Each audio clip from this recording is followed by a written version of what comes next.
Every night, when the world finally goes quiet, strange things begin to move in places we think are safe. Some stories sound too real to be made up because they are real. Tonight, you'll hear 3 true horror stories. Told by the people who lived them and barely made it out to tell the rest of us. So, turn off the lights, put on your headphones, and remember, what you're about to hear could happen to anyone. My name's Evan, and 3 years ago, I worked as a night security guard for a medical office complex just outside Denver. Most people assume security work is boring, watching cameras, doing rounds, but boredom can turn to fear fast when you're the only person in a 5-story building after midnight. The place was built in the 80s, long echoing hallways, motion sensor lights that clicked on a second too late, and an elevator that groaned like it hated moving at night.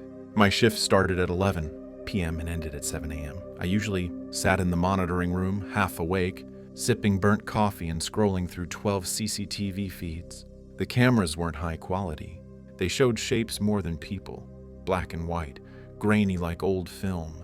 Around 1 a.m. one Tuesday, the motion alarm for the 3rd floor pinged. That wasn't unusual. Sometimes air vents moved posters, enough to trigger it, but policy said I had to check. I grabbed my flashlight and badge and took the elevator up.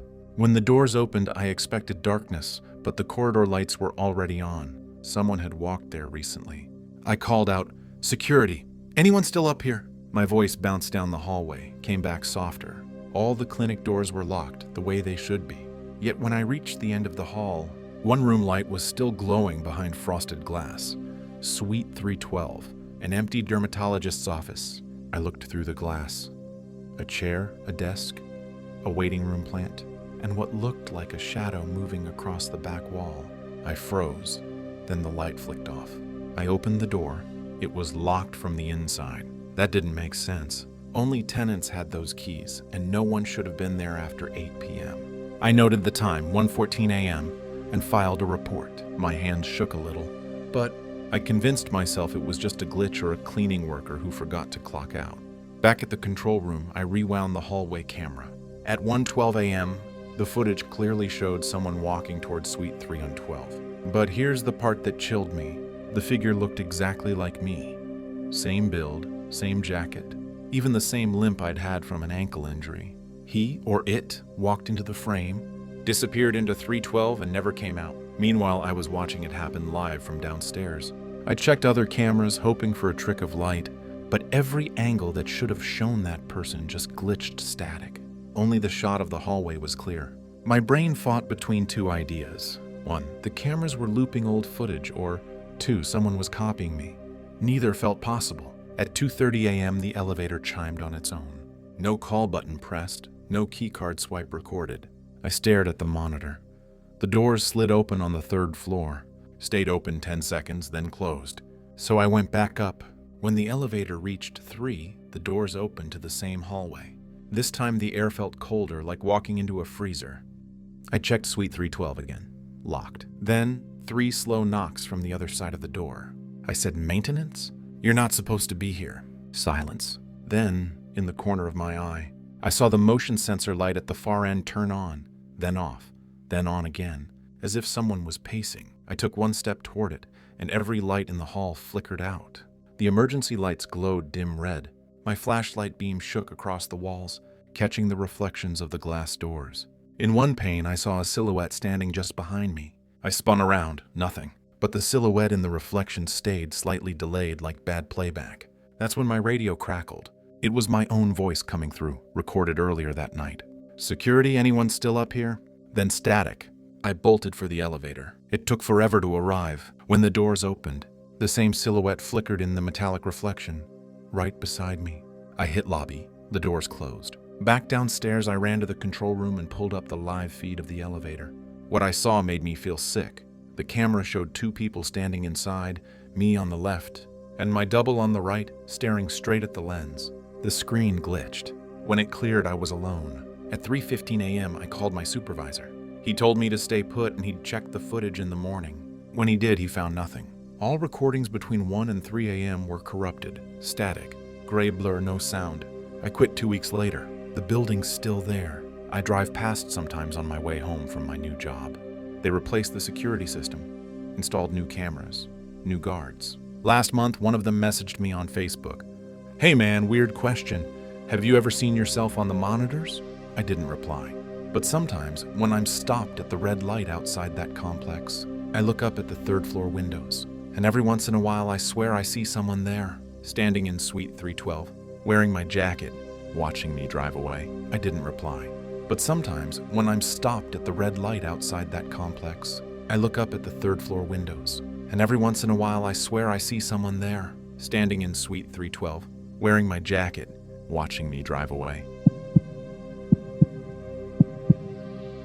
My name's Ryan, I'm 27, and this happened about 2 years ago when I was living alone in a small studio apartment in Oregon. It started on a random Tuesday night around 1:30 a.m. when I got an email that just said, "You've been selected. Click to see yourself." No subject, no sender name, just that line. Normally, I delete stuff like that right away, but something about that message caught me off guard because it had my full legal name in the address line. And the weirdest part, the email was time-stamped 5 minutes in the future. I stared at it for a solid minute. Spam emails, don't use your real name like that. And I'd never seen a timestamp error that way before. So, stupidly, I clicked the link. The screen flashed white for half a second, then went black. No browser, no tabs, no icons, just pitch black. Then, a video window opened by itself. It was live footage of my own apartment. Same couch,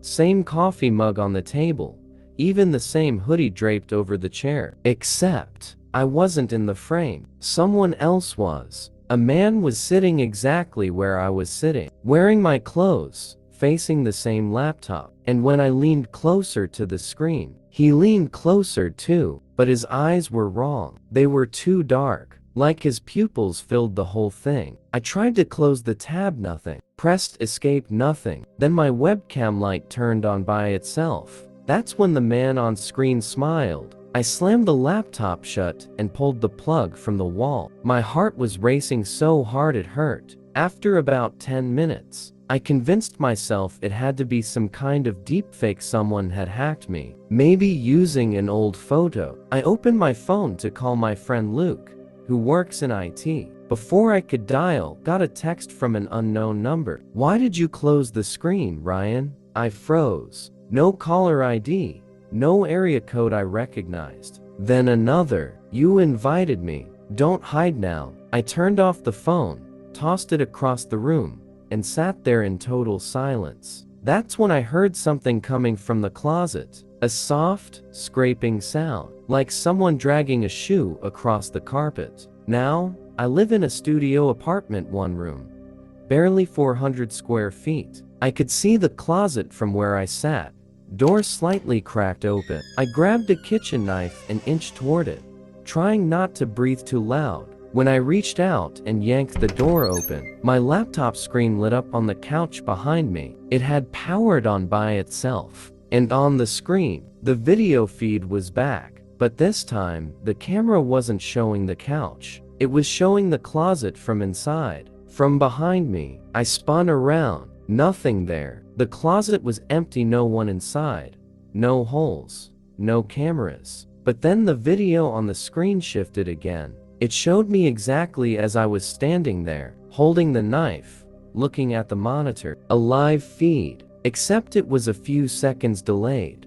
I waved my hand. On screen, the delayed version of me waved back, and then didn't put its hand down. It just stayed there, hand raised, smiling. The copy. I slammed the lid shut again, unplugged the router, and grabbed my phone. Even though it was off, the screen flickered on and displayed the same feed to me with the frozen smile. Then a distorted voice came through the phone speaker. "Do you see how easily you open the door?" At that point, I ran. Shoes, keys, hoodie gone. I didn't care. I left everything and drove to Luke's house 20 minutes away. When I showed him the email on my laptop the next day, it was gone. The entire inbox was empty, every message deleted. Even the trash folder said, "Nothing here." Aftermath. I replaced the laptop, changed my number, and moved across town. Life went back to normal for a while. No strange messages, no creepy videos. But last month,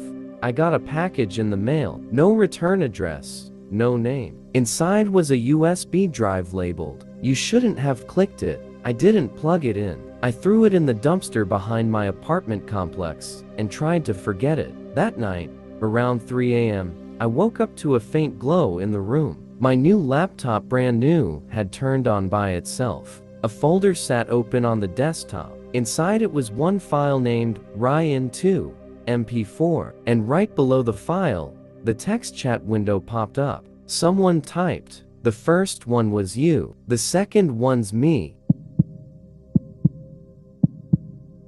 My name's Alex, and this happened 3 winters ago in Colorado. At the time, I worked remotely as a photographer for a travel magazine. I was editing a series of shots from a national park. So I rented a cabin in the woods, cheap, quiet, perfect for a week of isolation. The listing said Cabin 23, tucked near the edge of an old logging road. The nearest neighbor? Almost half a mile away. The owner left the key in a lockbox by the porch, and everything seemed normal. Rustic furniture, a stone fireplace, no TV, and one weak bar of cell service if you stood by the window. I remember thinking, this is going to be peaceful. It wasn't. The first night I went to bed around midnight. It was snowing hard outside, so the only sound was the wind brushing against the windows. At around 3:17 a.m., I woke up to a knock on the door. Just one. Soft, deliberate. I froze. At first I thought it was just a branch or maybe an animal brushing past. But then it came again. Same rhythm, same exact volume. Knock, pause, knock. I looked at the door through the living room window. No footprints in the snow. No shadows. I called out, "Hello?" No answer. I stood there for a minute watching the door until I convinced myself it had to be the wind. But I didn't sleep the rest of the night. The next morning, I found 3 small circles drawn in the frost on the outside of my window, like someone had pressed their fingertips there. Each was perfectly spaced apart, about the width of an eye socket. I tried to brush them off, but they were etched into the frost. Not from inside, from outside. I told myself maybe some curious hiker wandered by, though deep down I knew that made no sense. There were no fresh tracks in the snow except mine. That afternoon, I hiked down to the nearest cabin about half a mile away. An old man answered the door, maybe late 60s, rugged, wearing a wool cap. When I mentioned I was renting Cabin 23, his expression changed immediately. He said, "You might want to head back to town, son. That place ain't been right for years." I laughed nervously, but he didn't. He said there used to be a caretaker who stayed in Cabin 23 year-round until he disappeared one winter. They found his truck still parked out front, footprints leading into the trees, and none coming back. I asked what happened to him. The old man just said, "Some nights, it still knocks to see if someone else will answer." I thanked him and left, but my stomach was tight the whole way back.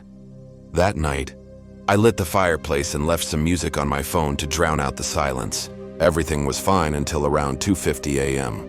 The music stopped by itself. My phone was on the table, screen frozen. Then again!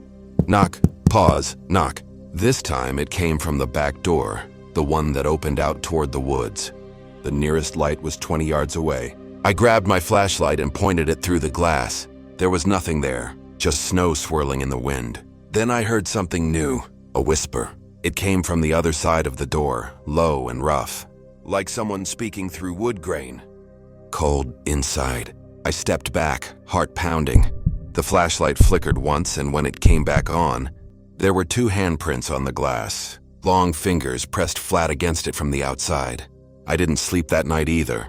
By the 3rd night, I was ready to leave. The storm had dumped nearly 2 feet of snow, and the road was blocked until morning. I packed everything, sat by the fireplace, and waited for sunrise. At 3:12 a.m., the power went out.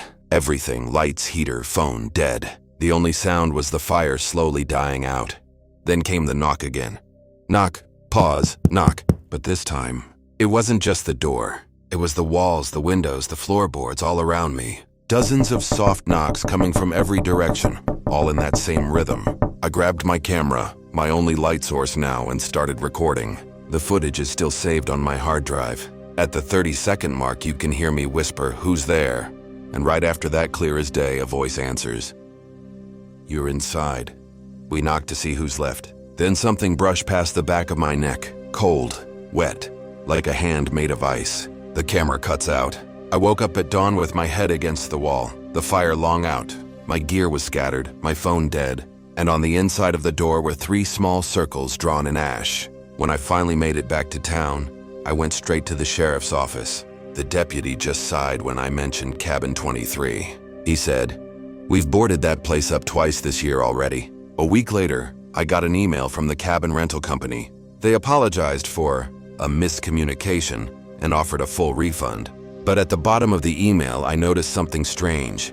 The timestamp said the message was sent at 3:17 a.m., the exact time of the first knock. If you made it this far, you're braver than most. Don't forget to like, comment, and subscribe for more real horror stories every week.